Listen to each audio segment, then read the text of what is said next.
The deep abyss appears when the atmosphere contains a certain concentration of mana. The abyss connects to the demon realm. The deeper the connection, the more terrifying monsters emerge. On that night, a level 12 abyss appeared in his hometown, and at this level, it was already called a king. It mercilessly slaughtered all the citizens in the city. At this time, an old knight decided he must go into battle. Before that, he had called his granddaughter Noel to give her careful instruction. He ordered Noel to stay safely in the underground shelter. Only there would she be safe. Noel absolutely refused. Who knew if the imperial capital would send troops to help them or not? The knight smiled and patted Noel's head encouragingly. People feared him by the name Over Death, and this immortal knight was ready to risk his life just to protect his granddaughter. With those words, he turned and left. Over charged straight into the horde of monsters while still smiling.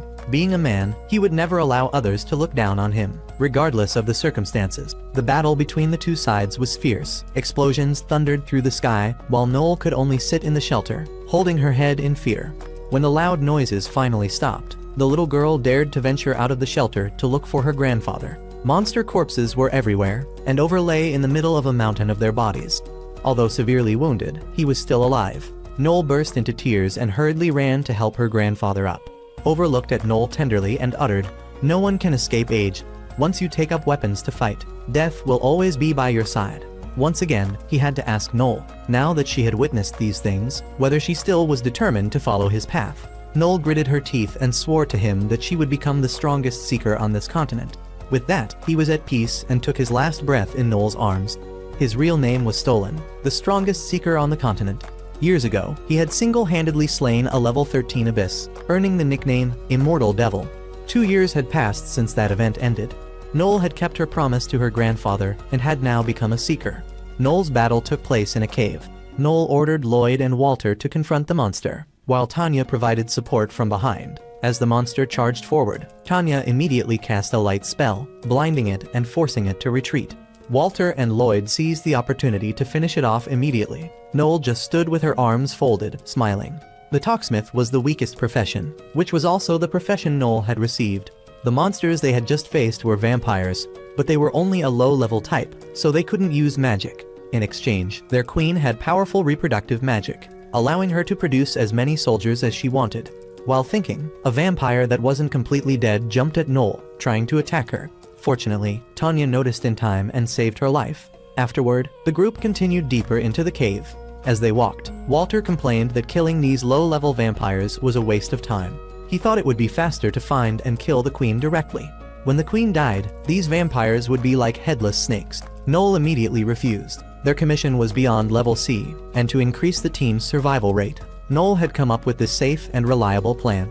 Walter continued to joke around, but even though he didn't like it, in this team, Noel's words carried the most weight. The Talksmith had the ability to buff teammates' strength through commands, but in exchange, their combat power was very low, requiring them to rely on teammates to fight monsters. Because of this, Noel was often criticized for being weak. Noel was angry when she saw Walter continuing to provoke her. She was about to scold him when she noticed something was wrong. She turned around sharply and shouted for everyone to duck.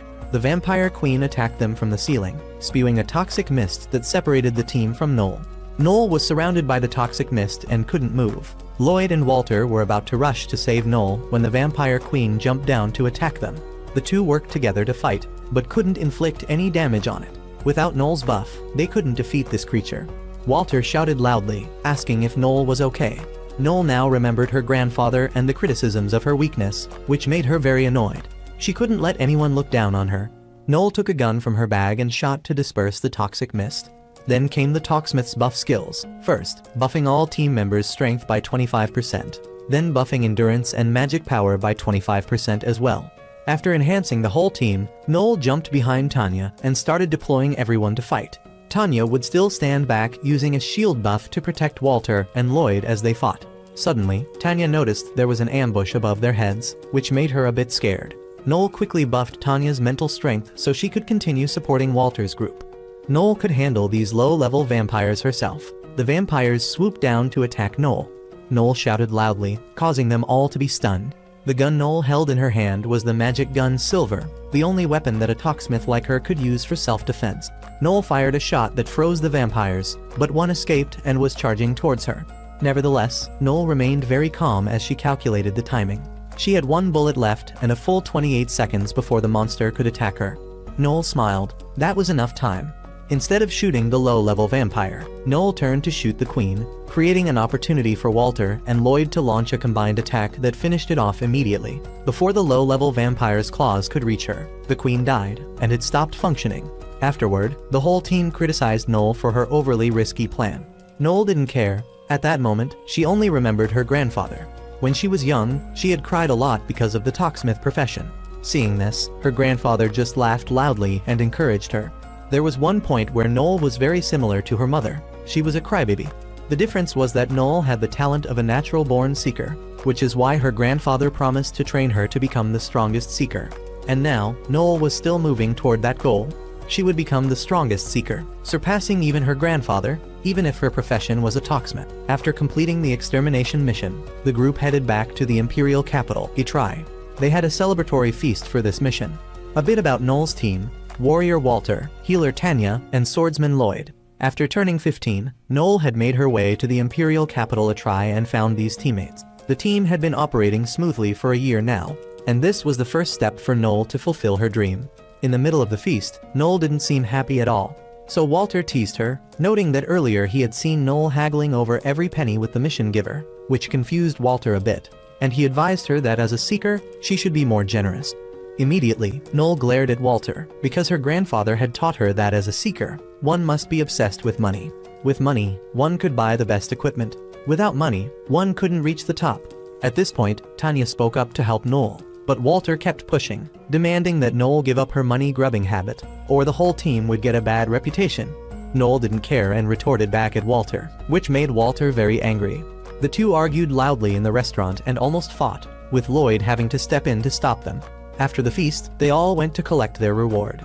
For such a big mission, after deducting various costs, each person received only 250,000 dong. Tanya was a bit unhappy with this amount.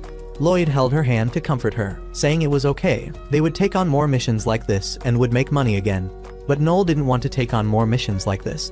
Each time their team accepted a mission, they had to go through a clan, and after going through the clan, they would be subject to heavy deductions, leaving them with very little in the end. Noel knew very well that the special missions assigned by the imperial capital had all been taken by these clans, and only the mediocre missions were passed on to them. Because of this, Noel wanted to use the team's funds to create a new clan. She would cover any shortfall. Tanya was a bit afraid and advised Noel against it, saying they were just a new team and probably couldn't manage it. Lloyd thought the same way. They were too young, and it wasn't certain that the Empire would trust them and assign them tasks. Noel had calculated this very carefully. The imperial capital Ytrai was a place that directed citizens towards the seeker profession. They were young and strong, they would pioneer the way, allowing others to follow. And that was when they could make money. For example, in the top clans, there were mostly young seekers. At this point, Walter agreed with Noel. Continuing to struggle like this wasn't good. Establishing their own clan and reaching the top would be better. So the two sides confronted each other. Noel would not compromise on this issue alone. If Tanya and Lloyd didn't agree, she would take back her money and leave the team immediately. Lloyd thought for a while and then agreed, arranging for everyone to discuss further the day after tomorrow at noon. Afterward, everyone went to their own homes. However, a variable Noel had never thought of occurred. At noon on the appointed day, Walter hurriedly ran over to give Noel a letter. Tanya and Lloyd had betrayed them. In the letter was a belated apology that Lloyd had left for his two teammates. He had lost money on investments and had used the team's funds to cover the loss. Now that Noel wanted to use that money, Lloyd didn't know how to explain, so he decided to run away. Reading this, Noel burst into laughter. She couldn't believe that their Lloyd, who always acted gallant with women, was such a coward. Walter was very upset and wondered why Noel was still laughing. After laughing heartily, Noel curiously asked Walter how he got this letter. Walter explained that he had received a notification that the tavern where Lloyd rented a room was hiring, so Walter had gone there to apply for a job. That's when the tavern owner gave him the letter. Lloyd and Tanya had left around 8 p.m. last night. It was now 10 a.m. Nearly half a day had passed. Walter was very angry and determined to beat Lloyd to a pulp once they found him. Noel smiled at Walter's naive thinking, then grabbed his collar and reminded him that their goal was to get the money back, not to beat them up. If Lloyd had decided to run away, then beating him wouldn't get the money back and might even lead to a deadly fight. Walter listened but still didn't understand. Would Noel really let it go? Of course not. Noel's face showed an evil smile. Her revenge against people like them would be terrifying. Afterward, Noel and Walter went to the tavern. Before entering, Noel had to remind Walter once again. Walter might be stupid, but he wasn't useless. Everyone had their own mission, and tasks requiring brains should be left to her. Noel opened the tavern door, walked in, and shouted loudly that she had a commission for all the seekers present. The targets were Lloyd and Tanya. Whichever team caught them, she would reward with $2 million. Walter was startled and hurriedly tried to stop Noel, saying that by announcing it like this, these people wouldn't respect them. Noel didn't care. There were some things she couldn't reveal to Walter right now. After a while, the Lightning Bite team accepted this mission. Noel exchanged some information with them. She didn't know which direction Lloyd and Tanya had fled, but she was certain they were on foot. If so, those present could easily catch up to them on horseback. As soon as the Lightning Guild accepted the commission, other guilds began to accept it as well. Shortly after, the tavern was completely empty of customers. But Noel wasn't happy at all because this wasn't her purpose. As she was about to leave, a middle-aged man called Noel over to discuss the commission further. Noel smirked. Finally, the fish had taken the bait. The man led Noel and Walter to a secluded corner to discuss the two people Noel was looking for. Last night, he had passed by two people, and he was sure they were the ones Noel was looking for. Walter eagerly wanted more information, but the seeker didn't say anything more, only demanding payment up front. At this point, Noel spoke up, not to beg the man but to negotiate the price. The commission she had offered had a reward of $2 million for the team that caught the two, but this man had called her over to discuss further. This meant his team wasn't strong enough to catch the two on their own and needed Noel and Walter's help. If that was the case, Noel would only pay $1 million. The seeker was sweating profusely when he heard this, saying it should be at least $1.5 million. But Noel was firm. $1 million meant $1 million. The reason Noel bargained so hard was that she had assessed the man from head to toe as soon as they met. He was a washed-up seeker with poor equipment, and his physique wasn't impressive either, so he was likely very desperate and couldn't freely choose jobs for his team. Left with no choice, the old seeker finally agreed. The two people they were looking for had gone through the south gate, and he was sure they would have to pass through the village of Cranot. With this information, Noel had Walter and the man's team gather at the south gate, while she went to finish some unfinished business. A long while later, Noel returned. At the same time, Lloyd and Tanya had reached the village of Cranot. As they walked, he encouraged Tanya, saying it was fine. He knew Noel's character. Once Noel understood he couldn't get the money back, he wouldn't risk looking for them. As soon as he finished speaking, Noel was already standing behind them. She used a skill to paralyze the two and tied them up immediately. Walter was angry at being betrayed by Lloyd and was about to beat him up when Noel stopped him, saying they needed to verify a few things first. In the letter, Lloyd had confessed to losing money on investments, but Noel knew full well that he had lost it gambling, not investing. He had gambled and borrowed at high interest rates, and all the team's money had been used to pay off the debt. Lloyd immediately shouted, cursing at them, saying that the job of leader bore an enormous pressure, and if they didn't know anything, they shouldn't criticize him. Noel immediately kicked Lloyd in the mouth, reminding him that from the beginning, it was Lloyd who had taken the responsibility of being the leader. No one had pushed that responsibility onto him. After being kicked and spitting blood, Lloyd became afraid and begged for forgiveness. Noel just smiled and said forgiveness. He would have to endure 1,000 blows from her before they could discuss it further. Tanya was frightened but still begged for help for Lloyd. At this point, Noel turned to use a skill to make Tanya tell the truth. It turned out that she and Lloyd had gone gambling together and lost all the team's funds. The crime of embezzling team funds, according to imperial law, would result in 10 years in prison. 10 years in prison would be devastating. Noel laughed loudly. At this point, seeing that they had finished talking, the old seeker ran over to ask Noel for payment. Noel sternly reminded him that she would pay, but only after she had finished her business. Despite being told this, the man still thought Noel was trying to trick him and drew a knife to attack her. Immediately, Noel gave him a punch that made him foam at the mouth. The technique she had just used was a heart shock taught by her grandfather. This skill created a strong shock just above the heart stem, causing it to temporarily stop functioning. No matter how tough someone was, this blow would knock them out. This was a special skill her grandfather had taught Noel, a skill that allowed a talksmith like her to protect herself. The old seeker fainted after this attack and was carried away by his team. At the same time, a luxurious horse-drawn carriage arrived. A flamboyantly dressed man stepped down from the carriage, but just by looking, everyone present immediately recognized him. He was a slave merchant. Noel also knew very well about him. He was the assistant to the Mafia boss, a notorious organization in the imperial capital. Outwardly he seemed cheerful like this, but inside he was extremely evil, known by the nickname Finaccio, the Mad Clown. Now Walter understood why Noel had left earlier. Seeing this, Noel also explained, she knew very well that Lloyd and Tanya had no money to repay, so she had made a deal with Finaccio to compensate for the lost money, or in other words, she would sell Lloyd and Tanya to him.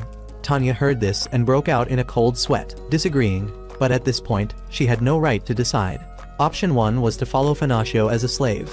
Option 2 was to go to prison for 10 years. And once in prison, their survival rate would be even lower than as slaves. Tanya was speechless and couldn't do anything more. Seeing this, Finaccio happily came forward to inspect the merchandise. 2 young, healthy people, and he was only paying 6 million dong. This price was so cheap that even Noel was surprised. Finaccio, although wanting to pay Noel more, said this was a bad time. He whispered in Noel's ear, revealing that just a few days ago, the church had issued a rule against extravagance. If he were to spend a larger sum to buy slaves now, he would certainly be caught. Noel sighed deeply, having no choice. She decided to sell these 2 to Finaccio for 11 million dong. Finaccio didn't understand and questioned Noel, but with each word he uttered, she increased the price by 1 million. When the price reached 15 million, Finaccio became angry and grabbed Noel's collar, threatening her. Of course, Noel had no intention of confronting Finaccio. She was just creating a business opportunity for him. In this time of prohibition, 2 slaves purchased by the slave master himself at an astronomical price would certainly attract the attention of the wealthy. Moreover, these 2 were very good looking. At that time, Finaccio would only need to raise the price to make a large profit. 15 million was already very favorable for Finaccio. Hearing this, he understood Noel's intention. Although raising prices was prohibited, only a few people here knew about the transaction, so Finaccio agreed to buy them for 15 million, and then turned to threaten the Old Seekers group not to disclose this matter. The transaction was completed, and Tanya and Lloyd were taken away. Even though Tanya screamed and begged for forgiveness, Noel remained firm. Having betrayed once, there would inevitably be a second time. As promised, Noel paid exactly 1 million to the Old Seekers group. Although they had received the money, Noel's way of doing business made the group very angry. She was both dictatorial and evil. They cursed Noel, calling her a devil. But Noel wasn't angry at all because in the Seeker world, being evil was part of becoming stronger, and she would stick to that ideal to develop. The next day, Walter took off his armor and stood before the Imperial Capital's gate. Noel personally came to throw him a bottle of wine. Last night, Walter had asked Noel's permission to stop being a Seeker. Although Noel had tried to persuade him, Walter had lost all hope in this profession, so Walter would give up and return to his hometown. Seeing this, Noel didn't force Walter anymore. After handing the wine bottle to Walter, she immediately left. Looking down at the city from above, Noel could only sigh. From now on, she would have to start over. At this moment, Noel saw the shed skin of a snake. Snakes need to shed their skin to become stronger, just like Noel now. She would change the members of her team and become stronger. On the streets of the Imperial Capital Atri, a white-haired girl kept staring at the bulletin board. Then she smiled. Finally, she had found Noel. Meanwhile, Noel was sitting in a tavern with Wolf, the leader of the Lightning Bite team. Wolf kept advising Noel to give up, saying that sitting here waiting wouldn't be effective because none of the people coming to this tavern would be without a team or clan. Noel didn't care and told Wolf he talked too much, driving him away. Of course, Wolf wouldn't give up so easily. He knew that a talksmith like Noel couldn't fight alone, so he always welcomed Noel to join his team. Noel knew Wolf's Lightning Bite team very well. Wolf was both the team leader and swordsman. Alongside him was a very capable elf archer, and the others were equally skilled. Although only a C-level team, it was a team with great potential. Wolf continued to invite Noel, suggesting that instead of sitting here recruiting new members, he should just join Wolf's team. Wouldn't that be both faster and more profitable? At this point, the elf archer Lisha spoke up to stop Wolf, saying that's why Wolf's flirting always failed. This made Wolf very embarrassed, just as he was about to use his persuasion skill on Noel. Noel agreed to join, but with one condition: he would be the leader of the team. Without even waiting for Wolf's agreement, all the members in the team immediately nodded, reasoning that Noel was much smarter than Wolf, so it was perfectly logical to have Noel as the team leader. Although it sounded reasonable, Wolf had held this position since the team's founding, and if he didn't do it, what should he do now? Just then, a voice from behind called out to Noel, startling everyone to their feet. Even someone with perceptive abilities like Lisha hadn't noticed this person approaching so closely. The woman removed her hat and introduced herself as Alma. She had seen Noel's recruitment notice, which is why she came. So Noel's interview with Alma began. The first question Noel asked was about her age, and fortunately Alma was easygoing and still answered Noel, saying she was 5 years older than him. This was followed by countless silly questions from Wolf's group. But what Noel cared about most was Alma's profession. A Class C Scout was exactly what he wanted. For the final question, Noel wanted to know why she became a Seeker. Alma shared honestly that she wasn't interested in being a Seeker, only in the grandson of Overdeath, which was Noel. Years ago, Alma's grandfather had dueled with Noel's grandfather and had lost an arm to Noel's grandfather, and his name was Alker. As soon as she finished speaking, everyone in the tavern was shocked. Noel was also sweating because this person was too famous. He belonged to the Assassin Sect, a sect that was ready to kill anyone when commissioned. Alker was also the first chairman, a legendary assassin in the profession. At this point, Logan, a tall, dark, smelly man in the tavern, stood up abruptly and scolded Alma, saying he didn't believe she was Alker's grandson because Alma hadn't been recognized as a Seeker. So Alma turned to ask Noel what she should do to become a Seeker. This was simple. Alma just needed to prove her abilities to others. Alma immediately understood the issue. Wasn't there someone right here for her to prove herself against? Alma challenged Logan, calling him a monkey, which made Logan furious. He rushed to attack Alma, but somehow this girl was too quick and nimble. With just 2 strikes, she knocked Logan out, to everyone's surprise. Noel's lips curled up in a smile that wouldn't close. He recruited Alma into his team immediately. It was also at this time that Alma's stomach growled loudly from hunger, so Noel had to take her elsewhere to treat her to fried buns. Now Noel truly believed that Alma was the granddaughter of the legendary assassin. At first, he didn't believe it at all, but Alma only needed to see Noel's face to believe in him immediately, because Noel's eyes were eyes that were ready to do anything to achieve results. In the past, her grandfather had once reminded her of a warning: never confront Overdeath directly. Confronting him would only result in defeat. Looking at Noel's eyes reminded Alma of those warnings. Noel was now confused and wondered about Alma. With her abilities and background, why didn't she join the assassin organization and instead came here to be a Seeker? Alma sighed deeply and honestly confessed to Noel. Initially, she had planned to do just that, but there was a problem in the promotion test. Alma's opponent in the test was too weak. She had defeated him with just a few strikes. Alma still remembered clearly what her grandfather had taught her. Once in battle, you must take your opponent's life. And just as Alma was about to finish him off, Saman, the newly appointed leader of the Assassin Sect, stopped her. Alma's killing intent made Saman feel she wasn't suitable for the current sect, so he expelled her immediately. Of course, her abilities had already been recognized. While biting into a bun, Alma lamented that it was because Saman was in charge of the organization that a major reform was taking place there. He had completely abandoned the old concepts of the Assassin Sect and now wanted to pursue a different goal: to cling to the umbrella of the Empire, to become a guild recognized by the Imperial capital, no longer operating in the shadows, and also shifting their objective from killing to intelligence activities. Noel was sweating as he heard this. This was classified information, not something to be casually shared while eating buns. Noel was a bit worried, wondering if now that he had heard this, would he be eliminated? Alma just smiled confidently, patting her chest, assuring that as long as she was here, Noel would be safe. Since Alma had always operated alone, she didn't know how group combat worked, so Noel had to provide her with a crash course. He took Alma up the mountain, explaining the abilities of a Talksmith as they walked. His buffing power was very strong and could change the entire situation of a battle. But in return, if he misjudged, the whole team would be in danger immediately. So the key here was the absolute trust of the members, ready to follow any order Noel gave. Most Talksmiths don't have combat abilities, but Noel was different. He still had tricks to protect himself, otherwise he would have been dead long ago. Noel took Alma to a nearby stream and began his training. Alma's task would be to catch the horned rabbits around there. Of course, with Alma's skills, catching them would be simple. But the purpose of this training was to test Alma's adaptability to the Talksmith's buff. Scouts have an initial skill of increasing their own speed, but to maximize it, they need to practice to make their bodies familiar with the buff. Noel's buff worked the same way.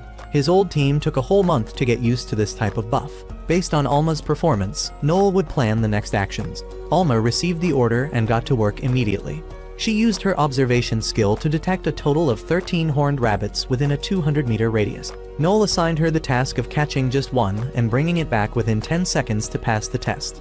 Noel buffed her strength, and Alma also increased her speed and rushed off. 10 seconds for one rabbit was a bit much.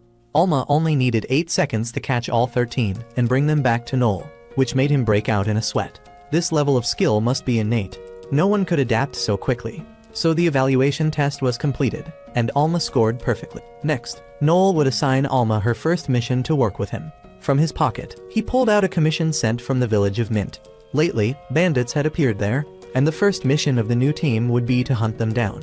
Since the road to Mint Village was very far, on the way, Noel also explained simply about the Seeker job to Alma. Although they were Seekers, not all Seekers had to fight the Abyss. They were divided into many types of work, such as hunting mutated monsters, hunting bandits, digging for treasures, or exploring relics. Their job this time was to eliminate bandits. Originally, that was the task of the local lord, but they acted very slowly. By the time help arrived, the village would have nothing left. The people who commissioned Noel were poor farmers, so Noel didn't expect much in terms of reward. He just used it as an opportunity to test his new team. After sitting for a whole long day and still not reaching Mint Village, they had to spend the night at a town on the way. Because they arrived too late, all the rooms had been rented out. Noel had to search extensively to find a single room with only one bed, so Noel gallantly gave it to Alma while he would sleep on the floor. A while later, Noel emerged from the bathroom. Looking at Noel's muscular body, Alma couldn't help but exclaim what a pity it was that Noel's profession wasn't oriented towards combat, so no matter how much he trained, he couldn't compare with others. Alma wished Noel had the same profession as his grandfather. Then by now, Noel would have become the strongest Seeker. Noel immediately asked Alma to close her eyes, then flicked her forehead hard for the offense of caring about unnecessary things, though pretending not to be angry. That night, Noel lay tossing and turning, unable to sleep. What Alma had just explained, Noel understood very well. He himself had once cried because of his profession. After a restful evening, the next day Noel and Alma arrived at the village. The village chief happily came out to welcome Noel. But when he didn't see the others from the old team anywhere, he was a bit puzzled. After learning that they had all left the team, the village chief's face showed some concern.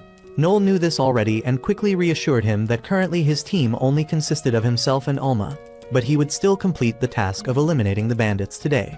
Noel and Alma were invited in for tea. Noel very kindly greeted the village chief's daughter. The little girl hiding in a corner saw Noel looking at her and immediately ran away. The village chief could only smile and explained on behalf of his daughter. Though the girl seemed shy, actually, when she heard that Noel was coming, she had been very eager to meet him. Enough small talk. Noel wanted to remind about the payment before setting off. The deposit he would receive in advance would be 200,000 dong, with the remaining 300,000 to be received after completing the mission. The village chief paid without any hesitation, which surprised Noel a bit. It seemed they had been saving just to deal with these bandits. Then the village chief provided information to Noel. There were about 20 bandits in the group. They killed people and robbed properties in the surrounding villages. And not only that, they also kidnapped women. Noel knew quite well about the way these bandits lived. Though they were bandits, they must have a hideout, and the village chief guessed they would be in the forest to the east. Noel received the information and set off immediately. As soon as they left the village chief's house, Alma immediately scolded him, saying his wife and children were sitting right beside him. Yet he kept staring at her chest. At this moment, the village chief's daughter ran after them to cheer Noel on to complete the mission. Then she held out a bamboo pinwheel. The last time Noel visited their village, he had taught the children how to make this toy. The bamboo pinwheel before him was the gift that Noel had given to the little girl, and she had kept it as her treasure. Saying this, she became so embarrassed that she ran back immediately. Alma looked at Noel with her mouth curling up, saying Noel might seem decent, but she didn't expect him to seduce a little lowly like this. Noel didn't bother to answer, just scolded Alma, and they all set off together. By evening, Noel had found the bandits' lair. The village chief's information was completely wrong. There were at least twice the estimated number. Very quickly, Noel detected the leader of the bandits. His face looked familiar, and after thinking for a while, Noel remembered. This was Gordon the Razor, a wanted criminal with a bounty of 2 million dong, a Class B scout. Noel turned to ask Alma if she was confident she could defeat him. Alma wasn't sure she could handle all those bandits, but if it was a solo fight with the leader, she was confident she could win. For Noel, that was good enough. He had a plan to prevent the soldiers from being able to help their leader. The plan began with Noel using his skill to share information with Alma, a skill that would allow him to talk to Alma even from a distance. Alma took position right behind the leader's tent. Upon receiving the information, Noel immediately used his roaring skill, paralyzing all the bandits in the area. Just waiting for this, Alma rushed into the tent and stabbed the leader with a fatal blow. The next command, Noel ordered Alma to hold off the soldiers until he arrived. Though saying, "hold off," was an understatement as Alma was more than capable of cleaning up the place. Noel used a rope to swing down and threw flares into the faces of the bandits, blinding them, followed by a series of fire bullets that incinerated them, so the bandit elimination was completed. Noel brought the leader's head back as proof to the village chief. When he mentioned the payment, the chief invited Noel to dinner first, reluctantly. Since they had already prepared the meal, Noel and Alma graciously joined in the celebration. During the meal, the village chief boasted to Noel that his daughter had the profession of a swordsman, and also had the aspiration to become a seeker. So Noel explained thoroughly everything she needed to do to become a seeker. First, she had to be of age, then she had to attend the training school in the imperial capital to gain experience. However, this would cost a lot of money. So Noel encouraged the girl to become an intern at other seeker teams, or more accurately, to be their errand runner. The little girl listened attentively from beginning to end, then asked Noel if, when she became a seeker, would Noel agree to let her join his team. Noel just smiled and reminded the girl that if by then he was still a seeker as she hoped, he would be very happy to welcome her into the team. At this point, the village chief brought out a bottle of wine to offer to Noel and Alma, with the reason of celebrating his daughter's desire to become a seeker. After pouring the wine, he kept urging Noel and Alma to drink. Noel just smiled and pushed the wine bottle back towards him, saying that when offering wine, the host should drink first, otherwise it would be very disrespectful. Seeing the village chief hesitate, Noel just stated outright that how could anyone drink this poisoned wine. Hearing this, the village chief and his wife were so frightened they immediately backed away. He vehemently denied it, but Noel knew very well. There were 3 points that led him to this conclusion. First, the chief had lied about the number of bandits to avoid paying more for the job. Second, just by smelling, he knew there was something else in the wine. And third, when offering the wine, he had revealed his killing intent. Noel pushed the wine glass towards him, forcing him to drink it if he wanted to prove Noel wrong.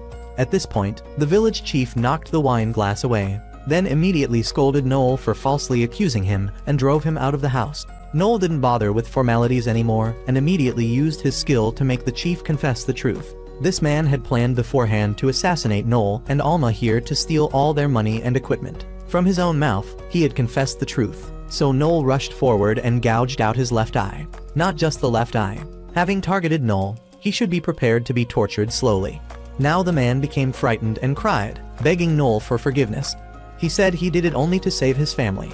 He owed money to the mafia, and if he didn't pay in time, his whole family would be killed.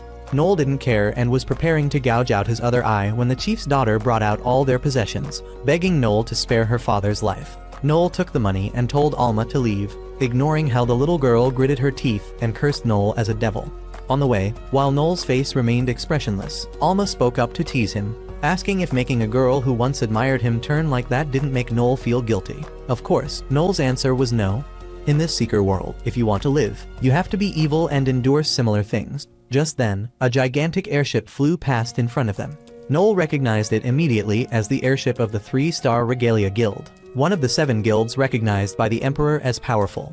Among these 7 guilds, some were stronger and some were slightly weaker, so they were divided into 3 positions. First were the 4 guilds ranked as 3-star, then 2 2-star guilds, and 1 1-star guild. That huge airship was a benefit of the 3-star guild, carrying countless powerful seekers. Now Noel had a goal for himself. Within the next year, he would join this Regalia Guild. Hearing Noel declare this, Alma remembered the conversation between her and the new assassin sect leader Saman. He knew that Alma was the one who had killed her grandfather Alker. Yet Alma felt no remorse at all because he had become so weak that someone like her had the ability to kill him. A tiger that loses its claws can't swim by itself. Moreover, Alma hated Alker very much. She wasn't his granddaughter, but his biological daughter. He had kidnapped young girls and forced them to give birth to Alma and countless other children. Though she was his child, he didn't care about them at all, only wanting to train one of them to inherit his strength and will, to erase the stain of defeat before over death. After that defeat, he had become severely obsessed, and it was this obsession that had killed Alma's siblings. She was the only survivor and also the most capable one. Hearing this, Saman decided to expel Alma from the assassin sect. There was no place for Alma here anymore. Though she had strength, it was precisely this strength that made Saman worry that one day Alma would be a threat to the entire sect. Alma burst into tears, wondering what purpose her 21 years of enduring hardship and training should serve now. Alma angrily shouted, but Saman didn't care. He only gave her one piece of advice. From now on, live according to her own preferences. Furthermore, he had heard that the grandson of Overdeath was working as a seeker in the imperial capital. If Alma was interested, she should go meet him, and Alma had followed that advice. At this moment, Alma rushed forward and hugged Noel tightly. She smiled brightly and declared that she would fight alongside him forever. Noel heard this but was bewildered, not understanding what was happening at all. At the Imperial Capital's prison, there was an incident.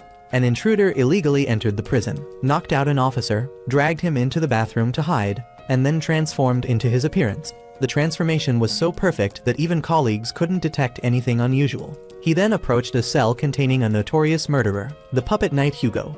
Meanwhile, Noel was already running around the Imperial Capital with weights early in the morning. His daily target was to complete 2 full circuits. No matter how tired he was, he couldn't skip training. Since he had declared his desire to become a seeker to his grandfather, over death had lost the gentle demeanor of a grandfather, leaving only harsh training regimens. Compared to when he was training with his grandfather, these 2 laps around the city walls were nothing.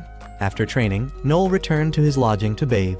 While standing, he recalled what Alma had told him before about having a strong body, but unfortunately having the talksmith profession. Though not showing it outwardly, Noel felt very uncomfortable about this. Just as he finished bathing and stepped out, someone knocked on the door. It was Alma coming to find Noel. She had clearly arrived earlier than the appointed time, which confused Noel a bit. Alma thought that Noel would be happy to see her, but Noel's reaction was completely opposite to Alma's expectation. Before Noel could agree, Alma had already pinned him down on the bed, wanting to feel his chest muscles. Noel tried his best to tense up his body to escape, but Alma was too strong, and he had no chance.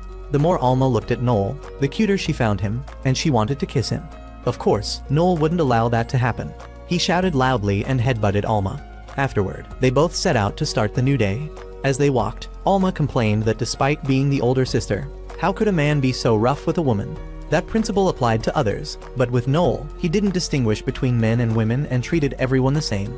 At this moment, Alma saw a couple walking past with their arms linked, so Alma imitated them, sliding over to link arms with Noel, and then curiously asked about his schedule for today.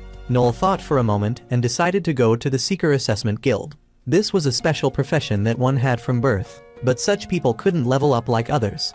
Alma had previously intended to level up to become an assassin, but as soon as Noel heard her wish, he had to advise Alma against it.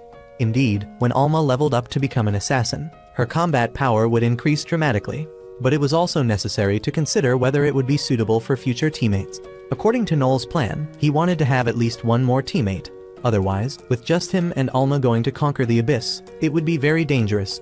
So for now, they would just observe today to make plans for the future. After leaving the Assessment Guild, the next place Noel wanted to visit was a dwarf couple's forge. Good equipment would increase a seeker's combat power, so they couldn't forget about regular maintenance. After maintenance, the next place Noel took Alma to was a skill book shop. He wanted to buy some scout skill books for Alma. However, each store sold skill books for different professions, so Noel had to go to another shop if he wanted to buy skill books for himself. Before leaving, he had to emphasize to Alma that the maximum budget he was giving her was only 1 million dong, and he specifically reminded Alma not to spend it frivolously. Despite being reminded like that, when they met again, Alma had still bought herself a teddy bear. Noel was about to get angry when Alma held out a book. She had used 800,000 dong to buy an armor-piercing skill for assassins, and with the remaining money, she bought this teddy bear, fitting the budget perfectly without a single dong left over. Alma had good equipment, but Noel wasn't as satisfied. He wanted to buy an undead purification skill, but the price of that skill exceeded his budget, so Noel would temporarily leave it at the shop. Just then, a man walked past Noel. Noel received a signal and immediately excused himself from Alma, saying he had something to do. Noel entered a poor street and met the information dealer Loki. As per Noel's request, he had infiltrated the Imperial prison and brought back all the information about the death row inmate Hugo. After delivering the information, Loki was a bit curious and asked Noel why he would risk inviting such a ruthless murderer into his team. Noel had his own reasons and was sure Hugo was innocent, which is why he wanted his information. After carefully examining the information Loki provided, Noel paid him. Before leaving, Loki had a special offer for a regular customer. Lately, he had learned that a harmful drug was spreading in the area. Though it got you extremely high, in return, it would make the user go berserk. Normally, for such drugs, the Finaccio family wouldn't let the person behind it get away. But this case was different because the person smuggling this drug into the market was the boss of a branch of the same mafia gang, so nothing could be done. Loki knew who the boss was and specifically warned Noel to be very careful during this time. Meanwhile, Alma was waiting for Noel and was quite upset. They were walking together, and suddenly he just disappeared without knowing where. Noel really didn't understand women's thoughts. Just at that moment, Lisha passed by and encountered Alma. Noel was on his way back, thinking about what Loki had just reported to him about the boss of that mafia gang. Noel had also heard that the previous boss had suddenly passed away, and his son had recently taken over. It seemed this guy was very tough, so Finocchio didn't dare to touch him. Suddenly, Noel walked past a beggar who looked very ragged, making Noel feel a bit sorry for him. So he deliberately dropped a coin, wanting to give the man a full meal. But this person was too honest and thought Noel had dropped the money accidentally, so he called Noel back to return it. Noel turned back to look at him, flashed a disdainful smile, and refused to take back the dirty money before walking away. The beggar still followed Noel, making him annoyed enough to kick the man in the stomach. At this point, the beggar was also quite angry. Although he didn't want to fight, he wasn't so gentle that he would let Noel bully him easily. He began to assume a fighting stance. This surprised Noel a bit because the man's stance was not that of an amateur. He rushed up to attack Noel, but at this point, Noel was still able to grab his hand and slam him against the wall. After just 2 moves, the man had already determined that Noel was a strong person, so he didn't want to go easy on Noel anymore. He assumed a defensive position and began to gather his strength. Noel's lips couldn't stop curling up. This time he had struck gold. If the man met his expectations, he would recruit him into his team.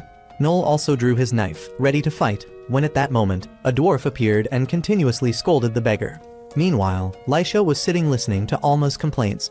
After knowing everything, Lisha also thought that the reason Noel left at this time was because he was looking for a new teammate, probably trying to find someone suitable so that Alma could freely choose to level up her profession.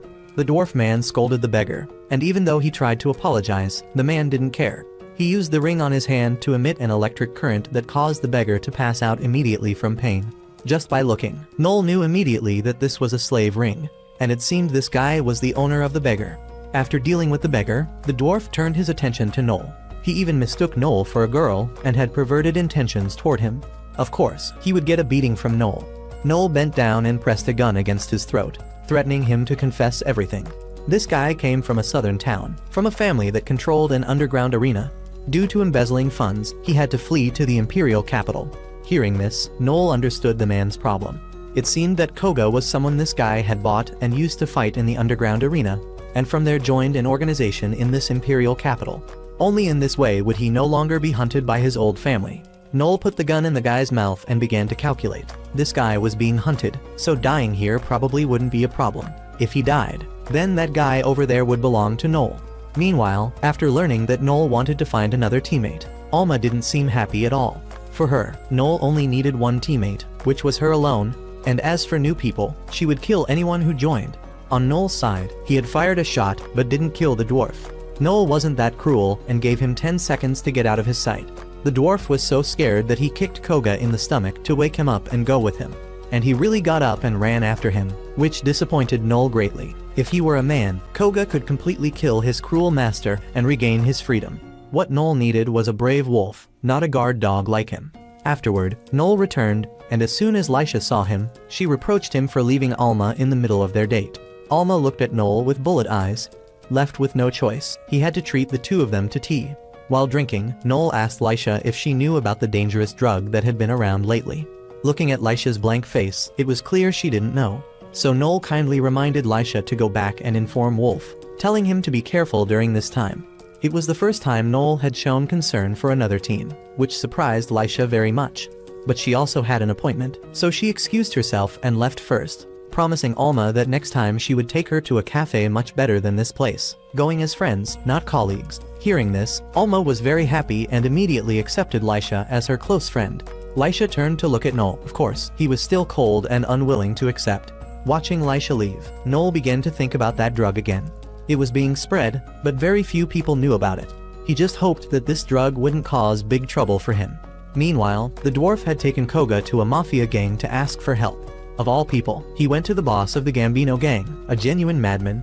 The dwarf's wanted poster was plastered all over the imperial capital, and this Albert had no intention of helping him. There was no reason for Albert to dirty his hands with a rustic mafia gang.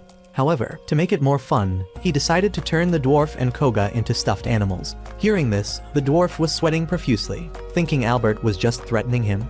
Of course not. He flashed an evil smile at the dwarf. Koga looked at his master, scared pale, but could only kneel silently in one place. At this moment, he remembered scenes from the past.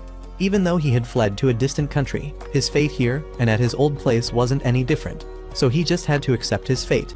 Just as Albert ordered his subordinates to get to work, someone came in to announce that the village chief of Mint, who was late in paying them, had arrived. As soon as the village chief saw Albert, he began to blame everything on Noel. Then he flattered Albert, saying that Noel had spoken ill of his mafia family. The purpose was to make Albert shift all his attention to Noel, helping him get revenge and postponing the debt collection.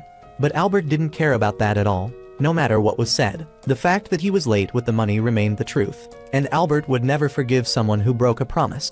If Noel had taken his right eye, then he would take his right arm. Then he turned to call Koga. From the beginning, he knew Koga's profession was a blade swordsman. He ordered Koga to cut off the village chief's hand with his wooden staff. The dwarf continuously urged Koga to get to work. With no choice, he stood up and prepared to do it. But Albert stopped him for a moment. He bit a pill and entered a high state. For him, when watching violent scenes, he had to be a bit high for it to be fun. The village chief still didn't believe Koga could cut off his hand with a wooden staff. But in just 1 second, his arm had fallen off, not even giving his brain time to feel the pain. It wasn't until the blood began to seep out that the village chief clutched his arm, screaming in agony. Albert laughed maniacally. Taking this opportunity, the dwarf praised Koga to Albert. Koga's strength had always been formidable. Since being bought as a slave, he had always been the champion in the underground arena, and if Albert liked, he was willing to give Koga to him. After that display, Koga was definitely a bargain, and there was no way Albert would refuse this bargain. So from now on, Koga had been transferred to a new master. Albert's disciple took him away to change clothes. As he changed, Koga recalled his past. From birth, he had been someone no one needed. His father was a wealthy merchant, and his mother was a beautiful woman. A family that lacked nothing except a child. And during a visit to a temple to pray, Koga's mother was raped by mountain bandits. No one knew whose child Koga was. After that incident, his father no longer trusted her at all and didn't accept Koga as his son. This was his mother's trauma, and when she saw the man she loved reject her, she slit her throat and committed suicide, leaving Koga all alone. He had tried to live in that family, tried to please his father, but no matter what he did, the man still couldn't accept Koga as his son. One beautiful morning when Koga woke up, he found himself on a ship. It didn't take long for Koga to realize he had been sold as a slave. Koga's first master was that dwarf. He put Koga in the underground arena to fight. There, Koga had demonstrated his skills and won every victory. When praised by the man, Koga had burst into tears because it was the first time anyone had acknowledged him. But in the end, Koga also realized that a slave was still just a slave. No matter how hard he tried, he couldn't change that. That night, Noel received information from Loki and immediately went to an abandoned church. Because Noel was a regular customer, Loki specially called him out to give him a secret piece of information. The Gambino family was targeting his life. At that moment, Noel heard a strange noise. He immediately discovered that Loki had betrayed him. Noel pulled out his gun and pointed it at Loki's face, asking why he had done this. Loki was out of options. He had been forced by the Gambino family to do this, and he raised his hands in surrender, allowing Noel to deal with him as he wished, because Loki himself felt guilty for daring to betray the trust of an information buyer. Noel gritted his teeth but couldn't bring himself to shoot, only telling Loki to leave. This time he would let Loki off, and also reminded him that from now on, he didn't need to fear the Gambino family's revenge anymore, because Noel himself would wipe out this family. From the shadows, Koga stepped out, astonished that the person who had given him money earlier was now the target. Koga had to be honest with Noel that he didn't want to fight at all, but he couldn't disobey his master's orders. Koga took a breath and shouted loudly, revealing all his skills and profession to Noel. This made Noel immediately realize that he wanted a fair fight. If that was the case, then Noel would go all the way too. He also revealed all his skills to Koga. The battle began. In the blink of an eye, Koga had dodged all of Noel's bullets and closed in. Noel had to use a grappling hook to fly up to the ceiling to avoid the attack. The man's speed was astonishingly fast, making Noel a bit cautious. At this point, Noel fired a fire bullet down at Koga. People with frontline professions all had fire resistance, but this fire of Noel's wasn't normal. Moreover, at such close range, Noel was quite sure Koga couldn't defend against it. At that moment, Koga sliced through Noel's flame, startling him. He couldn't cut fire, but he could cut the air to extinguish Noel's flame. The two rushed up to the roof to fight. This was a life or death battle, so Noel would use all his abilities to win. From his pocket, Noel pulled out a flash bomb and threw it at Koga's face. He was blinded, creating an opportunity for Noel to attack. But somehow, sword energies appeared in mid-air. Fortunately, Noel detected them in time and was able to back away to avoid the attack. But after this move, dust and smoke were everywhere, obscuring Noel's vision. As for Koga, even though his eyes were still affected by the flash bomb, he could still sense Noel's position and rushed to attack. The place where Noel stood had taken too much damage and began to collapse. Noel fell, creating a golden opportunity for Koga to attack. At this moment, Noel used his roaring skill, wanting to paralyze Koga. Somehow, Koga could still move, despite being hit directly by his skill. When Noel opened his eyes once more, he saw Koga's sword pointed directly at his face. This confused Noel greatly since Koga hadn't finished him off immediately. Noel was certain Koga's mission was to eliminate him. Hearing Noel's question, Koga tried to explain. Of course, he had to complete his mission, but something inside him was hesitating. At that, Noel grabbed Koga's blade firmly. Koga turned pale with worry and hurriedly asked Noel to let go. Noel became angry and shouted directly in his face not to be merciful to enemies. If Koga didn't kill him now, the entire Gambino family would hunt Koga to death. In this world, one's own life was the most important thing. Couldn't Koga understand even that? Despite such clear reasoning, Koga still didn't understand. He couldn't bring himself to strike Noel. Time for games was over. Noel released his weapon, and at that moment, darts struck the ground where Koga was standing. It was Alma. She had come to the rescue. Alma smiled and reminded Koga that only she was allowed to pin Noel to the ground. At this point, Noel clutched his wound and collapsed. From the very beginning of the fight, he had used his communication skill to call for help from Alma, and fortunately, she had arrived in time. Alma turned to ask Noel if she could kill Koga. Noel's answer was yes, and with that, Alma flashed an evil smile and rushed to attack Koga. Koga broke out in a sweat, just blocking the blow and advising Alma to stop. His sword would never cut a woman. This irritated Alma a bit, as Koga kept thinking he was better than her. So Alma used her skill to increase her speed, moving around Koga to find a blind spot. Yet somehow, Koga just closed his eyes, and all of Alma's attacks and hidden weapons were deflected. Seeing this scene, Noel realized something. There would always be someone stronger. That skill of Koga's was clear water. Closing his eyes would significantly enhance all his senses. No wonder the flash grenade hadn't worked earlier. Noel's lips curled into a smile. He wouldn't hesitate anymore. After exchanging a few moves, Alma finally acknowledged that Koga was very strong. Being this strong, she would have to kill him. Koga also felt the same way.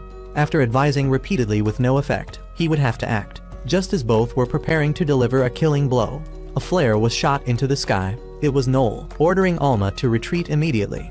This flare would bring the city guards here soon. As for Koga, before leaving, Noel had a message for him to deliver to Albert. Because Koga had failed his mission, he would be punished. However, Albert was too insane. The one who had made the mistake was Koga, but he punished the dwarf, Koga's former master. He gave the dwarf's head to Koga and reminded him this was the first and last time. If Koga failed again, he would certainly die. Afterward, Koga also relayed what Noel had asked of him. Noel was someone who would always repay debts, and his revenge would be terrible. Noel affirmed he would crush the Gambino family. After hearing these things, Albert went crazy. He immediately ordered his disciple Rios to gather the combat team to hunt down Noel at once. Koga carried the dwarf's head out of the room, and Rios reproached him for saying unnecessary things. Koga knew this and apologized profusely to Rios, then told him what Noel was capable of. Koga admitted he was a strong person. Even though he was a talksmith, he could still fight fairly with Koga. Of course, in the end, he still couldn't defeat someone with a combat profession. But that craziness and determination made Koga greatly respect Noel.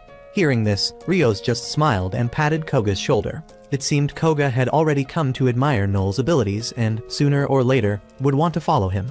A while later, Albert had brought his men to the tavern to meet Noel. As soon as they met, he started criticizing Noel for being filthy. Noel was no less aggressive, insulting him back. This guy couldn't tolerate it and immediately drew his knife, wanting to slash Noel's face, when a big seeker stopped him. He didn't care what grudge Albert had with Noel. But this tavern was reserved exclusively for seekers. Fighting was forbidden inside, and if he persisted, regardless of who he was, he would be beaten. Albert became furious and ordered his men to kill the big man, but Rios bent down and whispered in Albert's ear, reminding him that killing people in this tavern would be easy. But how would Albert explain it to the Godfather afterward?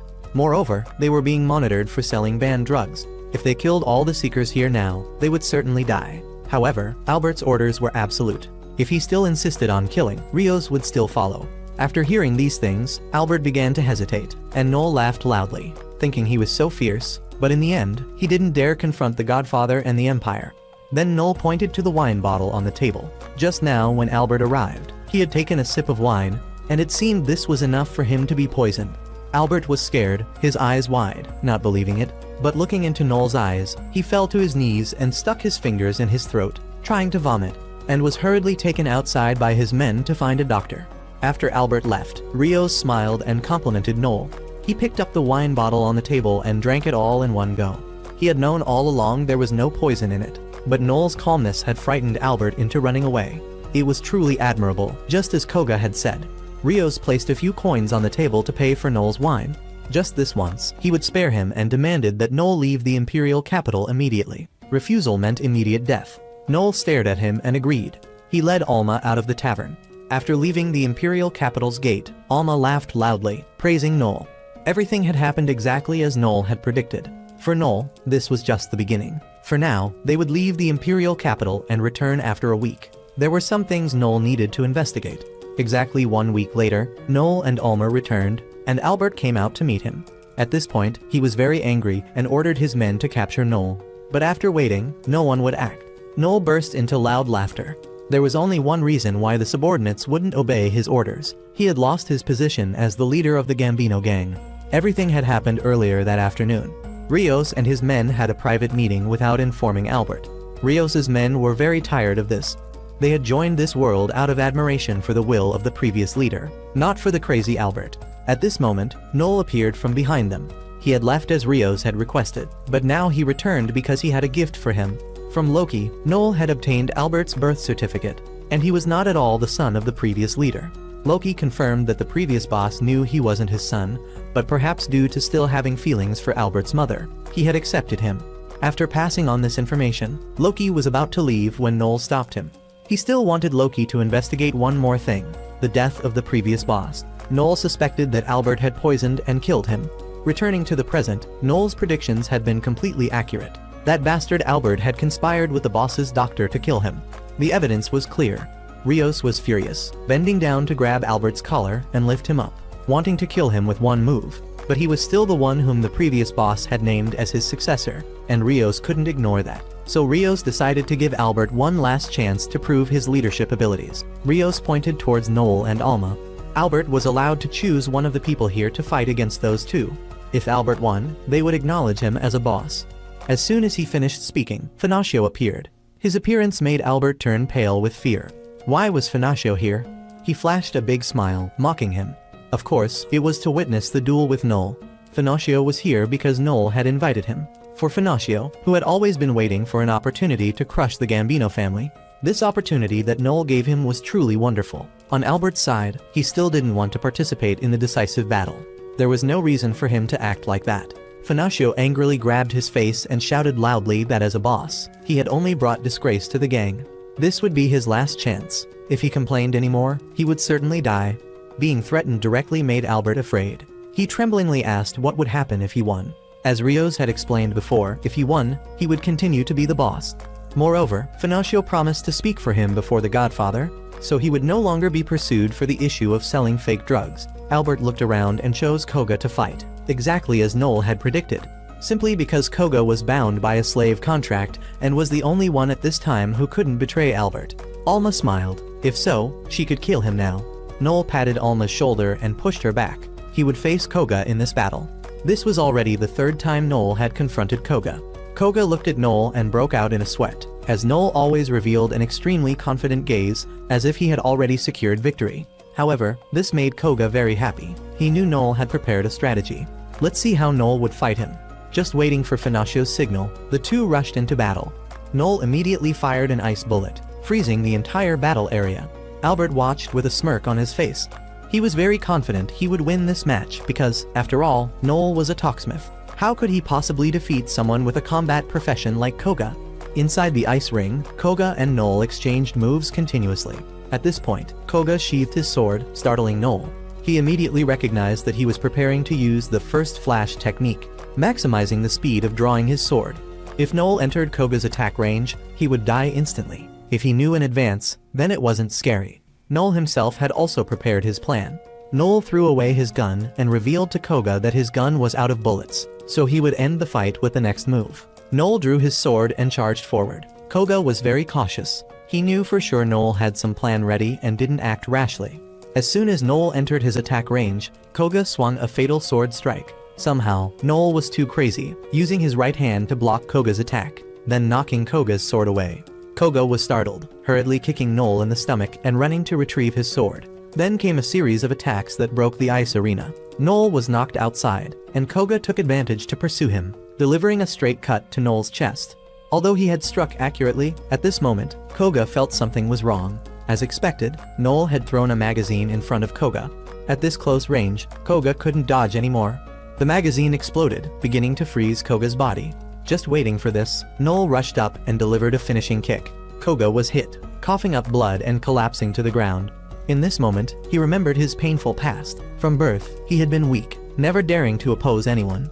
Until he received the sword slave profession. Koga had fought frantically, improving his skills, but in the end, was still a weak person who only followed others' orders. Noel was different. Although he was a talksmith, he always fought with confidence. The battle was over. Noel and Alma left immediately. This time, Rios's group owed Noel a favor, but Noel didn't care and didn't need them to repay him. This very thing made Rios understand why Koga admired Noel so much. Noel was taken by Alma to a room to bandage his wounds. She was angry, scolding Noel for not fulfilling his responsibility. Clearly, she was the one who needed to fight. Noel was the commander. Why did he keep taking her job? Arguing with a woman was troublesome, so Noel apologized quickly. Just then, Finocchio came in wanting to talk privately with Noel. He didn't want to beat around the bush and went straight to the main issue.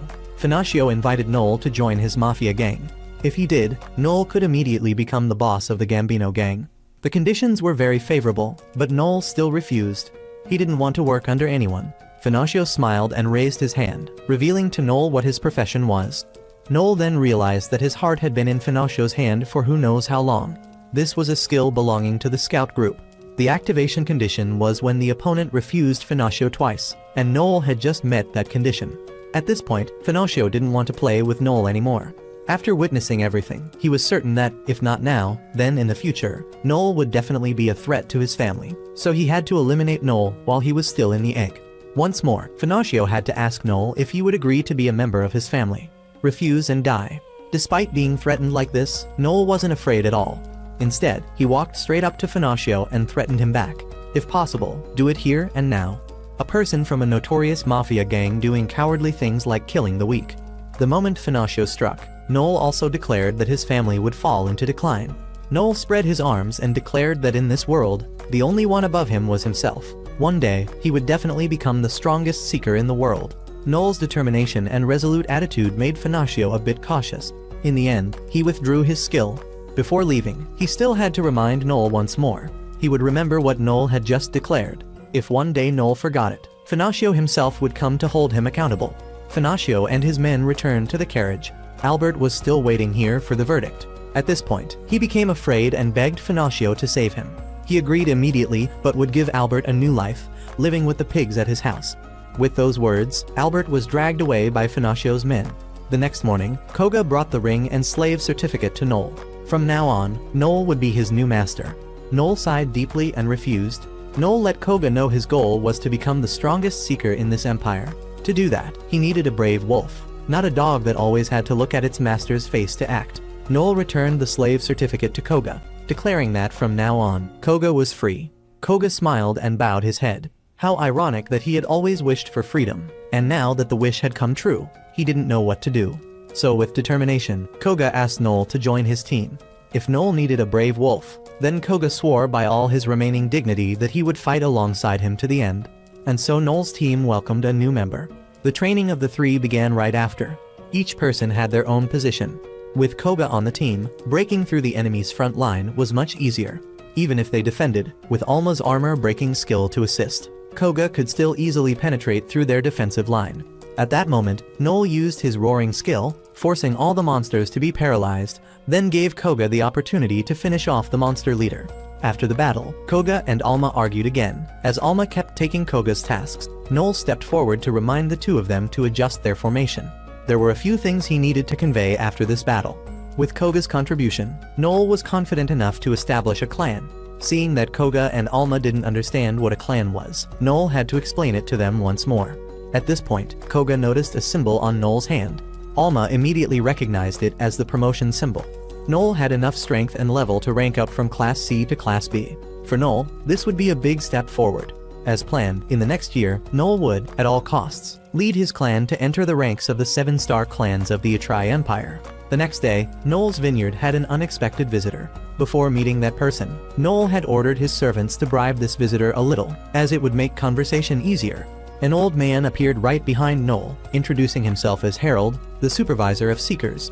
Noel quickly invited him into the room to talk. He poured Harold a glass of wine produced right there. Taking a sip, Harold had to compliment Noel.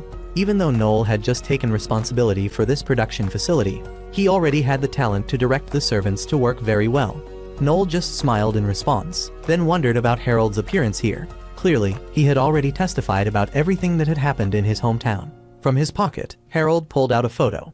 This was a picture of a king-level monster that had appeared a few days ago. Just by looking, Noel immediately recognized it as the monster that had attacked his hometown, and he knew it was still alive. Because after that terrifying battle that night, two things had disappeared from the scene. First, the body of that monster, and second, his grandfather's battle axe. Harold became serious, informing Noel that just a few days ago, this monster had attacked another town. The leading guild, Nightag, had accepted the mission to eliminate it, but had failed miserably. When another guild came to help, the monster had fled the scene, returning to the abyss. Normally, once monsters appear, they don't run away, but this one seemed to have its own consciousness. This made Harold speculate that it hadn't just reached the king level, but had already reached the Valiant level. A bit more information about the abyss. There are a total of 13 levels, ruled by 10 great kings. Each of them has more than enough power to destroy this world. According to history, the last recorded sighting of a Valiant was 40 years ago. In the blink of an eye, it had destroyed 3 kingdoms, and then was eliminated by Noel's grandfather's team. The fact that Noel's grandfather could drive it back to the abyss was truly a miracle for humanity. However, this time was different. A monster that even over death couldn't do anything about. Harold was very worried it would become a major threat to humanity. Hearing this, Noel inadvertently smiled, startling Harold. He exclaimed that indeed, Noel's eyes were exactly like his grandfather's. This time, he had only come to check on Noel's situation, but perhaps he had worried unnecessarily. The next day, Noel took Alma and Koga to Harold's office for a clan establishment interview. Sitting in the waiting room, Koga was very nervous. This was his first interview. If he said something wrong, Noel's dream would be ruined. Alma just sat beside him, teasing him. These two were so noisy that Noel was extremely uncomfortable.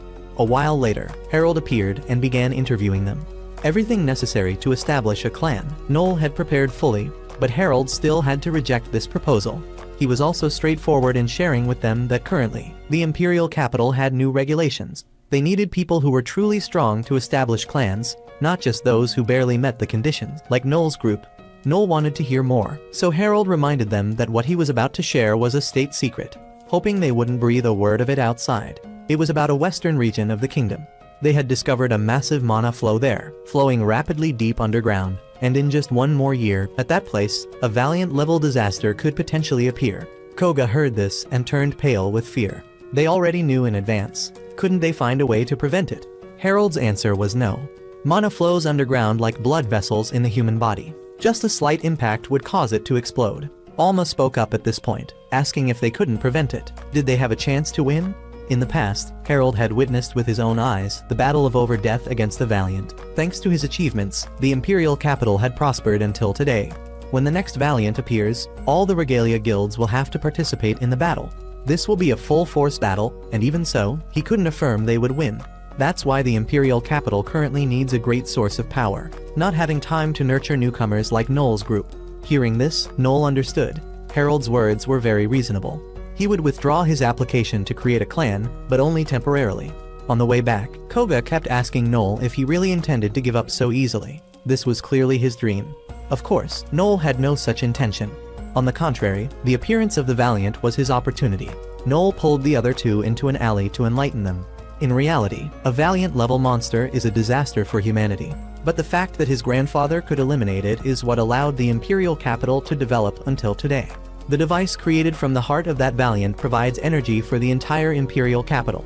New inventions in this place are also created from powerful monsters. That's why the imperial capital encourages people to become seekers, turning disaster into a blessing from heaven.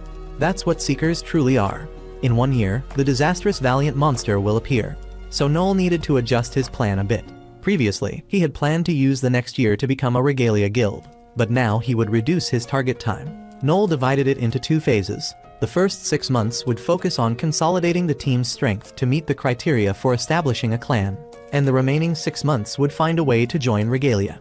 By then, his team would be able to participate in the battle against that valiant disaster. To join Regalia as quickly as possible, they needed an achievement that would shake the entire Imperial capital, an achievement that everyone would know about. The next day, Noel went to upgrade his profession.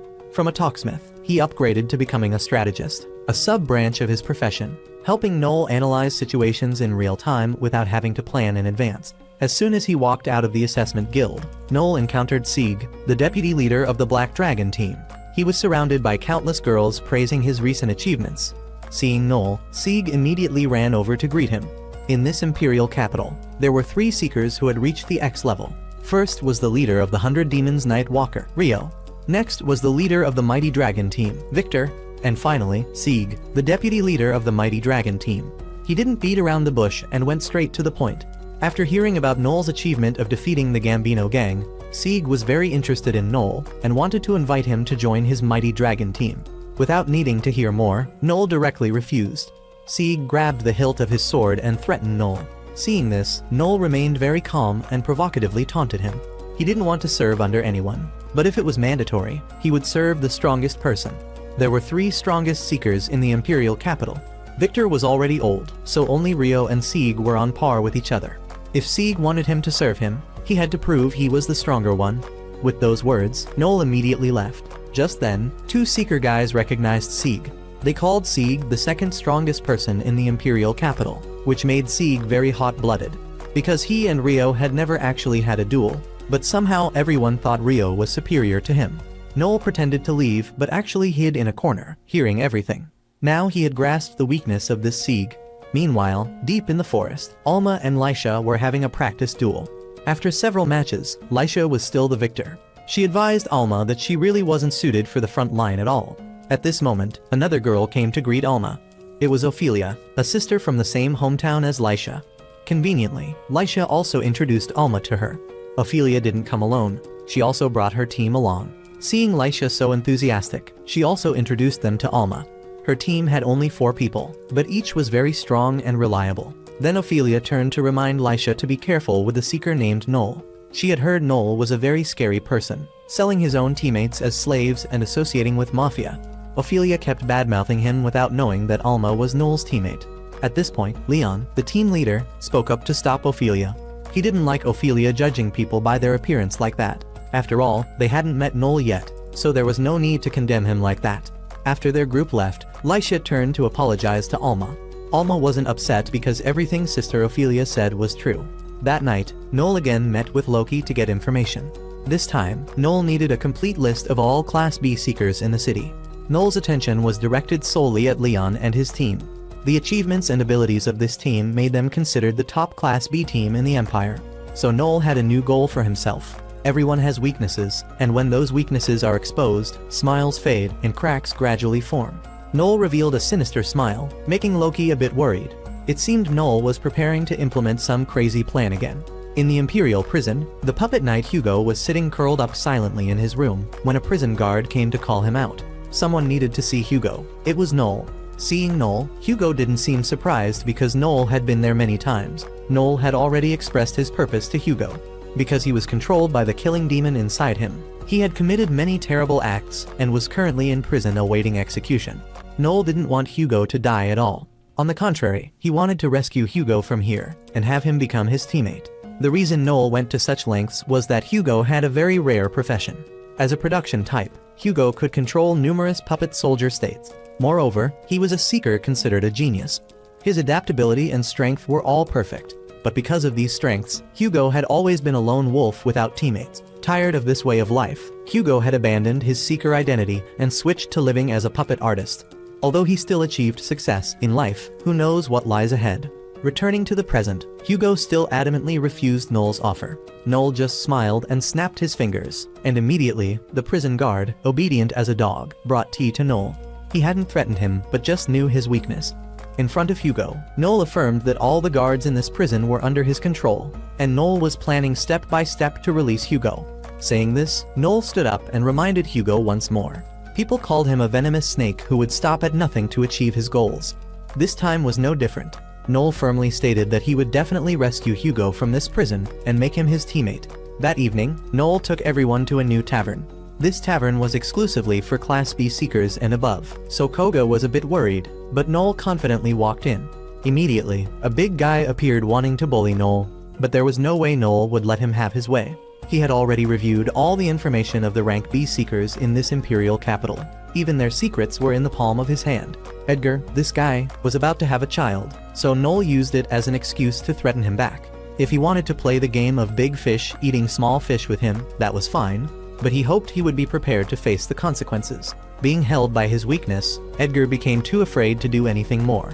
Afterward, they all sat eating delicious dishes in the tavern. Koga praised endlessly, but Noel remained very focused because this time, he came here with a different purpose.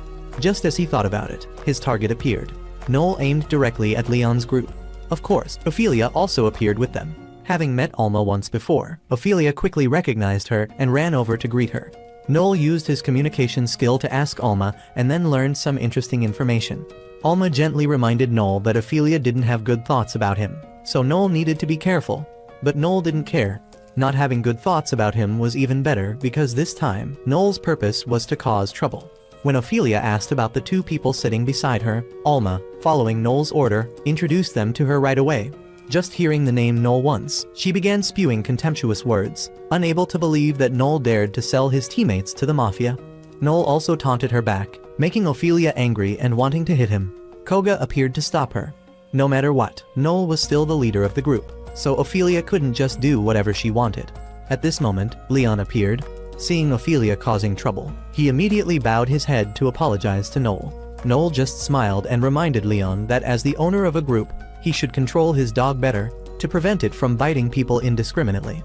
This truly touched Leon's self-respect. He asked Noel to take back what he had just said.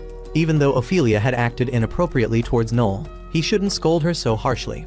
Ophelia, taking advantage, began to pump Leon up, letting him know that the person sitting there was Noel, and all the rumors about him were entirely true. So Leon didn't bother holding back with Noel anymore and scolded him back.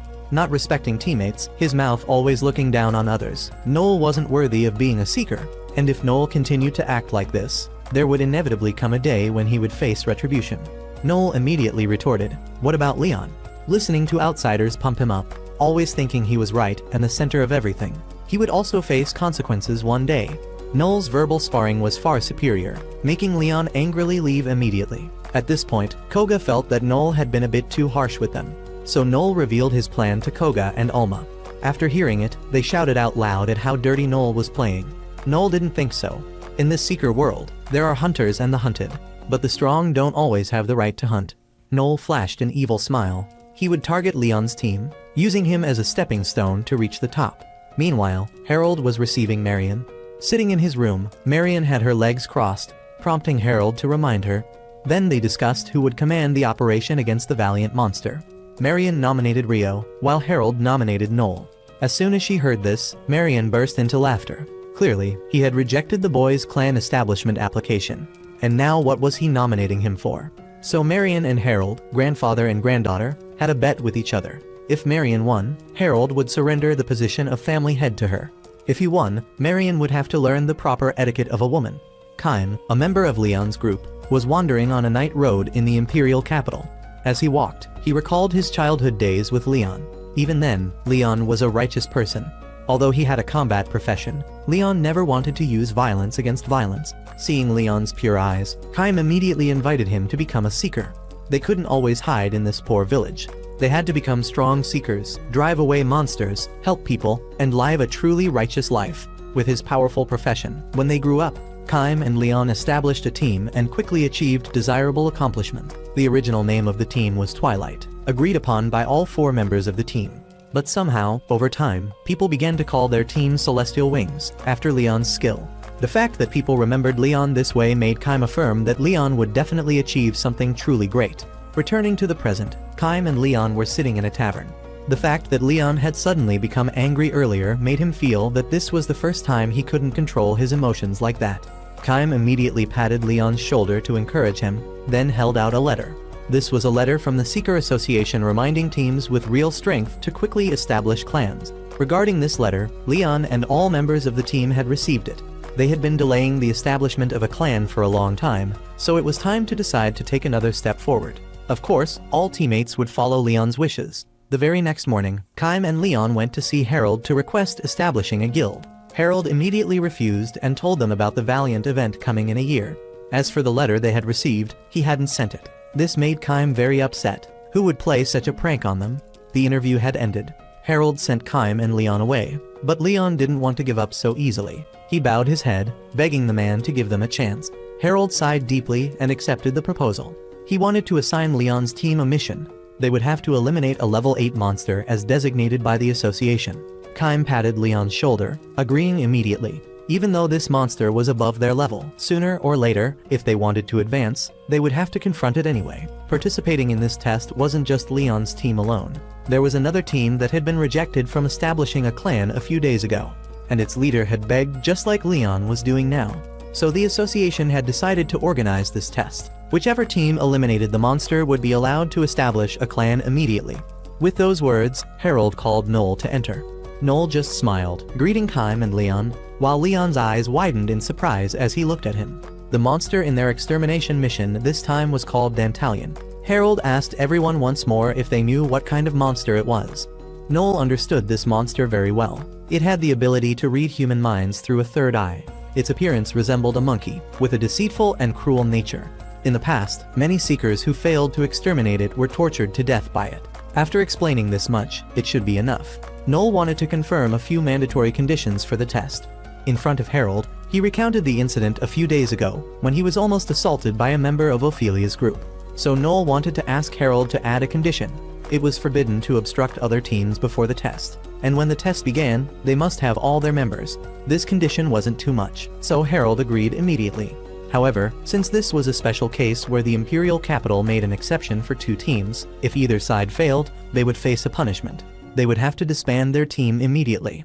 Noel didn't hesitate and signed the contract right away. Leon and Kaim were a bit hesitant, but eventually agreed. The test would begin at noon 3 days later. Before leaving, Leon wanted to make peace with Noel. On behalf of Ophelia, Leon apologized to Noel once more. And regarding that test, Leon was very confident in his team's abilities. They were certainly stronger than Noel's team, but after interacting with Noel, Leon realized that Noel had an ability to change common sense, so he wouldn't go easy on Noel in this test. Noel also cheerfully shook hands to reconcile with Leon, then let him know that he had just upgraded his profession to strategist. His calculation ability was almost at the level of prophecy. Noel flashed an evil smile and revealed to Leon that he had already seen the scene of Leon crying and begging before him. 3 days later, both teams gathered to begin the test. At Harold's signal, Leon's group immediately got to work, while Noel's group calmly laid out mats to have lunch. This made Leon very curious and asked Noel. Noel just calmly replied to him that when hungry, one must eat. Haste makes waste. Speaking so vaguely made Leon very angry.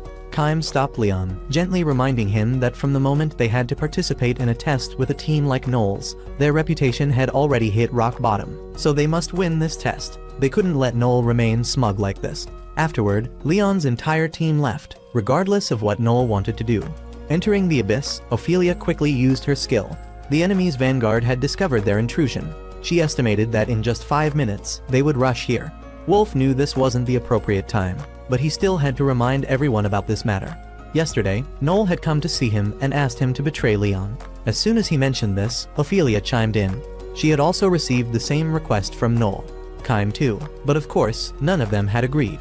Only Leon hadn't been visited by Noel personally. The more Leon thought about it, the more confused he felt. Kaim patted his shoulder to encourage him, assuring that they would never betray Leon, which made him feel a bit more at ease. Just as he finished speaking, the vanguard monsters appeared. Leon quickly used his skill to create a shield to protect everyone. Meanwhile, Noel was still leisurely enjoying lunch. 3 days ago, when Leon and Kaim had left, Harold had a private conversation with Noel. He agreed to let Noel play dirty with Leon's group, but he hadn't permitted Noel to impersonate the association by sending invitation letters to them. Normally, Noel would have been punished immediately, but only he and Harold knew about this. So for now, Harold would turn a blind eye to it. Once again, Harold had to ask Noel if he could achieve victory. Noel still calmly and firmly replied that he would win anyway. Returning to the present, Koga was eating while worrying.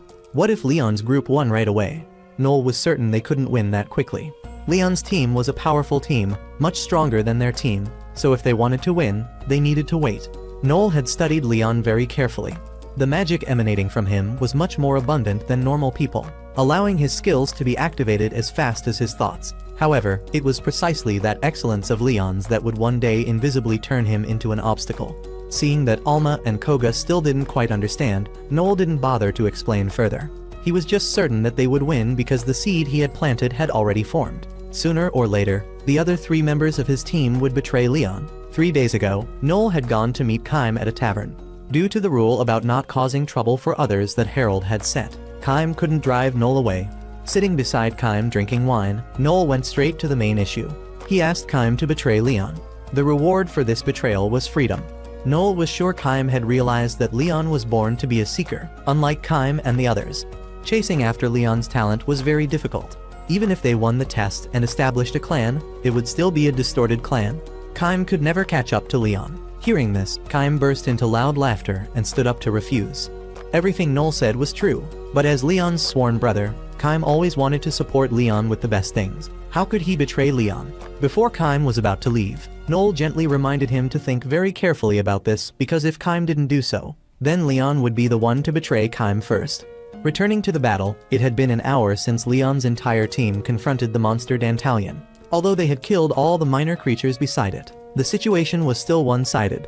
This monster was too powerful and could also read people's minds, so none of their attacks could hit it. Leon had used all the power of his profession, launching a dangerous attack from a blind spot. Somehow, Dantalion could still dodge it. Just as Leon was about to follow up with another attack, he suddenly discovered it was holding countless stones in its hands. Leon jumped in surprise and shouted for everyone to dodge immediately. Then Dantalion released a barrage of stones from above onto them. Sitting outside the abyss, Koga was very upset, but Noel still hadn't given the order to act. For Noel, only when Leon's group had exhausted all their abilities would he participate in this battle. After Dantalion's attack, the first to fall was Ophelia. She had lost her ability to fight. Leon hurriedly buffed a power shield to block this monster, allowing the others to carry Ophelia and escape.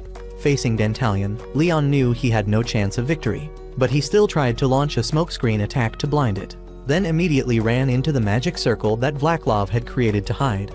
Thanks to Vlaskov's healing magic, Ophelia was better, but she still couldn't fight anymore. At this point, Kaim proposed a plan. He wanted to use himself as bait so that Leon could unleash his finishing skill. Because that skill had too large an area of effect, Kaim wanted to lure it as far away as possible to avoid affecting Ophelia and Vlaklov.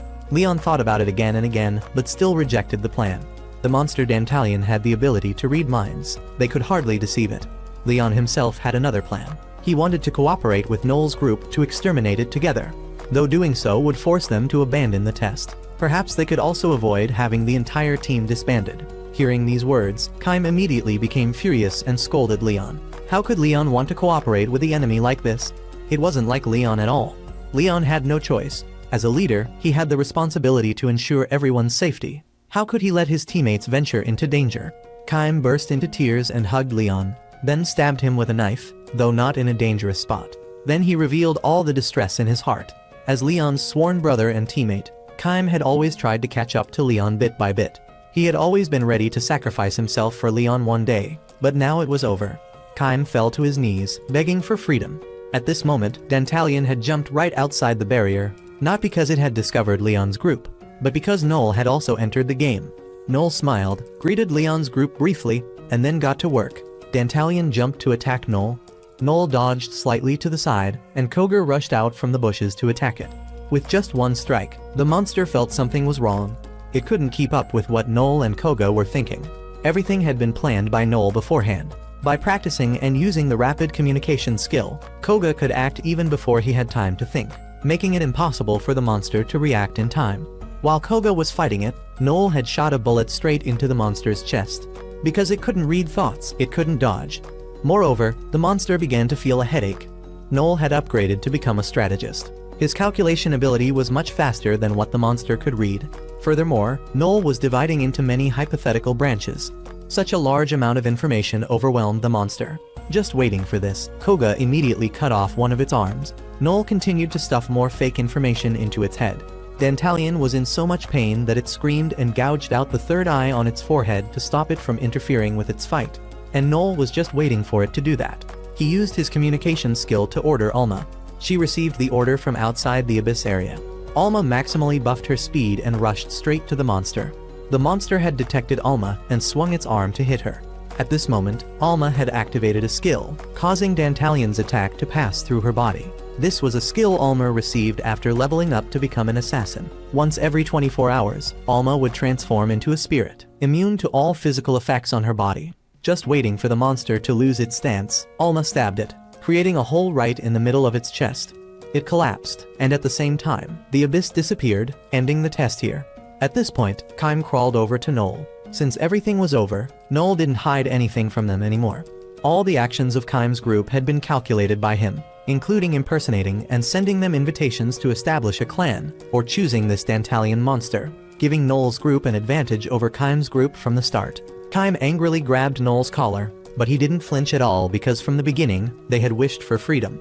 Kaim's entire team was very strong, but the most outstanding person, the one called a genius, was still only Leon. People only remembered him. Noel looked straight at Leon and declared that they hadn't betrayed Leon. Leon was the one who had betrayed them.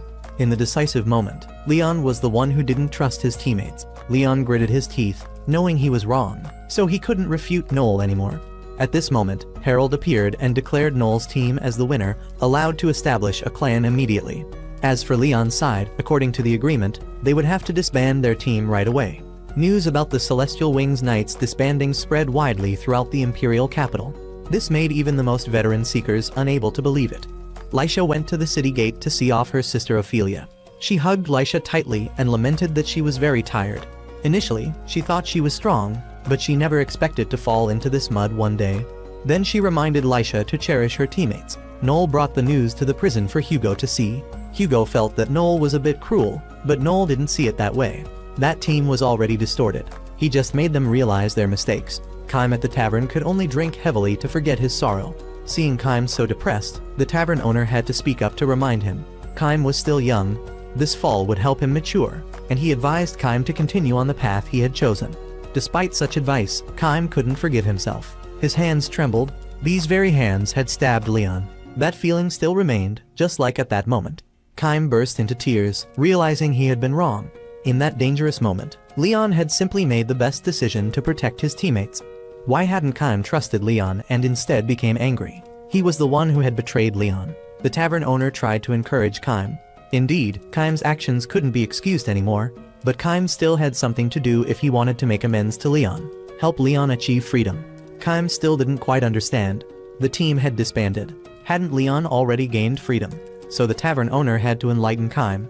If Kaim felt guilty for stabbing Leon, then surely Leon was now feeling guilty for not trusting his teammates. That feeling of guilt had locked Leon in a mental prison, forever preventing Leon from being free, and the only person who could liberate Leon was Kaim. Meanwhile, Leon was being bullied by Edgar's group. He had been waiting for this opportunity for a long time. The kind of fake person like Leon was the type he hated the most. Not killing people or anything. While Leon was being praised, he was being ridiculed by others. Finally, there was an opportunity for revenge. Edgar pinned Leon against the wall, and Leon had no intention of resisting. At this moment, Noel and his group appeared, immediately beating up Edgar's disciples. Noel scolded Edgar harshly, making him very angry. However, when he ordered his disciples to attack, they were too scared and all ran away, leaving only Edgar to face Noel. Immediately, Noel cut off his nose, then grabbed his hair and threatened him. This time, he would spare him, but if there was a next time, it wouldn't be just him. His wife and child would also have to face his wrath. After letting Edgar leave, Noel got to the main business with Leon. He invited Leon to join his clan. The deputy leader position would be reserved for him. Of course, Leon refused. In his heart, Leon currently harbored a deep hatred for Noel. If it weren't for Noel, he wouldn't have had to disband his team. Seeing him still stubbornly misunderstanding, Noel had to give Leon another enlightenment session. Leon's team had already been distorted. The only one who could advance was Leon alone. The others always had to chase after him. As they aged, an invisible pressure would gradually form in their hearts. That's what would have caused Leon's team to break apart. Even if Noel hadn't intervened, the result would have been the same. Hearing this, Leon burst into tears. If he became Noel's teammate, wouldn't he be confirming himself as a traitor? Noel angrily shouted in Leon's face. His half-hearted emotions made him disgusted. But what had happened couldn't be undone. Leon's team had already disbanded, and Leon's bad reputation had spread far and wide.